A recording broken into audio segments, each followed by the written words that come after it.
Hello everyone, আসসালামু আলাইকুম। আশা করি আপনারা সবাই ভালো আছেন। আজকে আপনাদেরকে দেখাবো এক্সেলে এরকম আপনাকে ডাটা দিয়ে বলল যে এরকম 3D কলাম চার্ট তৈরি করো। আপনি চাইলে কিন্তু এরকম ডাটা থেকে সহজেই 3D কলাম চার্ট তৈরি করতে পারবেন। কীভাবে চলুন দেখিয়ে দিই। প্রথম এই ডাটাটা কপি করলাম, Ctrl+C দিয়ে কপি করলাম। তারপর আমি একটা নতুন শিট নিয়ে নিলাম। এই শিটটাকে একটু ঝুম করে নিলাম। তারপর আমি এখানে এটা পেস্ট করে দিলাম, Ctrl+V দিয়ে পেস্ট করে দিলাম। পেস্ট করে দেওয়ার পর এখন কিন্তু আমার ডাটাটা চলে এসেছে এখানে।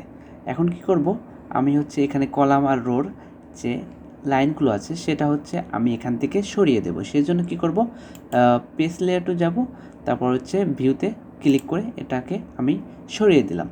এখন কি করব, এখন এই পুরো ডাটাটা আমি সিলেক্ট করব।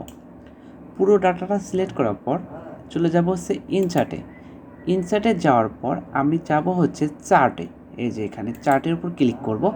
তারপরে ওয়াল চার্টের উপর ক্লিক করব। তারপর এখানে দেখবেন যে 3D স্টিক কলাম লেখা আছে, এটার উপর ক্লিক করবেন। তারপর ওকেতে ক্লিক করবেন। তাহলে কিন্তু আমার এই কলামটা চলে এসেছে। এখন কি করব, আমার কলামটা আসার পর আপনারা এইখান থেকে এই কলামটার ইগুলো চেঞ্জ করে নেব। এখন এই উপরে লালের উপরে একটা ক্লিক করব। তারপর এখান থেকে আমি কি করব, কালার চেঞ্জ করে নেব। এটার কালার, উপরকারটার কালার আমি এটা দেব। তারপর ট্রান্সপারেন্সি এটার আমি করে দেব কত 60 করে দিলাম বা 58 করে দিলাম। এরকম একটা একটা সিলেক্ট না করে আপনি চাইলে কিন্তু সবগুলোই করতে পারবেন একদম এক ক্লিকে।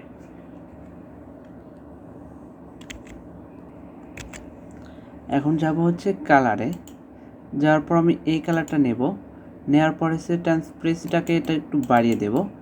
আমি এটা করে দেব 55 করে দিলাম, দেখতে সুন্দর লাগলো। এটা শেষ। এখন আমি পরের নিচের যে আছে সেটা চেঞ্জ করব। এটার উপর কালার উপর ক্লিক করব। কালার উপর ক্লিক করার পর এটা আমি আগে কি করব, গার্ডিয়ান ফিল্ড দেব। এটার উপর ক্লিক করব। তারপরে এখানে আমার কিন্তু কালারটা দেওয়া আছে, আমি এই কালারটাই চয়েস করেছি। আপনি চাইলে আমার প্রথম ভিডিওতে যেটা দেখিয়েছি আপনারা কিন্তু এটাই দেখতে পেরেছেন। আমি চাইলে এখান থেকে আরও কম বেশি করে নিতে পারেন, এরকম দেবেন। তারপর এটা আমার ওকে হয়ে গিয়েছে।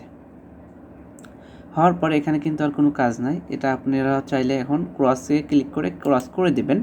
তারপর এখানে যে প্লাস আইকন আছে সেই প্লাসের উপর ক্লিক করবেন। চার্ট টাইটেল এটা তুলে দিবেন। তারপর গাইডলাইন্স এটা তুলে দিবেন।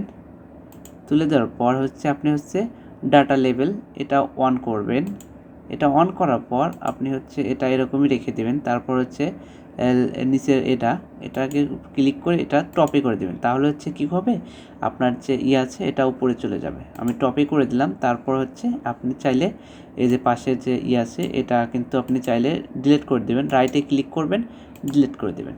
ডিলিট করে দেওয়ার পর এখন আপনি চাইলে আপনার কলামে ইগুলো লেখা আছে 100% এটা চাইলে আপনি একটু স্টাইলিশ করতে পারবেন। কিভাবে সেটা আমি দেখিয়ে দেব। এখন আপনার কি করবেন, যাবেন হোমে যাওয়ার পর এটা সিলেক্ট থাকবে। তারপর আপনি চাইলে এটার ফ্রন্টটা চেঞ্জ করে টাইম নিউ রোমান দিয়ে দিলাম। তারপর এটাকে চাইলে বোল্ড করে দিতে পারেন, দেখতে সুন্দর লাগবে। চাইলে আপনি এটার এটা বাড়িয়ে দিতে পারেন, সেটাও করতে পারবেন। আপনি 10 দিয়ে দিলাম। তারপর আপনি এটার ব্যাকগ্রাউন্ড যদি চেঞ্জ করতে চান, ব্যাকগ্রাউন্ডে যদি কালার দিতে চান তাহলে দিতে পারবেন। আপনি এরকম দিতে পারবেন। আমি কিন্তু ব্যাকগ্রাউন্ডে কালার দিই নেই, সেজন্য আমি ব্যাকগ্রাউন্ডে কালার দেব না। আমি ব্যাকগ্রাউন্ডের কালারটা কেটে দিচ্ছি, নো ফিল করে দিচ্ছি। ব্যাকগ্রাউন্ডের কালারটা কেটে দিলাম। তারপর আপনি চাইলে এখানে আরও অনেক ধরনের কালার দিতে পারবেন আপনার ইচ্ছা অনুযায়ী। আমি এই কালারটা দিয়ে রাখলাম।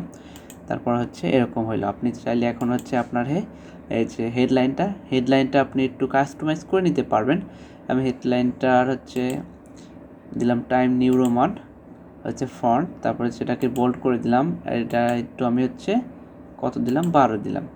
12 দেওয়ার পর এখন এটা চাইলে আপনি কালারটাও চেঞ্জ করে নিতে পারবেন। আপনি ইচ্ছা অনুযায়ী আপনি নিতে পারবেন কালার।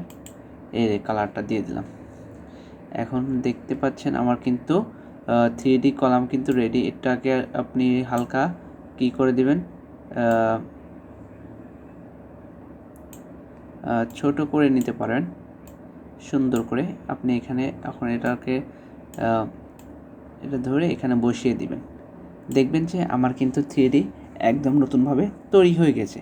আপনি চাইলে এরকম 3D কলাম চার্ট তৈরি করতে পারবেন ডাটা থেকে। যদি আপনার বস বলে তাহলে কিন্তু আপনিও চাইলে এরকম করতে পারবেন। আজ এই পর্যন্তই, দেখা হবে পরবর্তী কোনো ভিডিওতে। এই পর্যন্ত আপনারা ভালো থাকুন, সুস্থ থাকুন। আল্লাহ হাফেজ।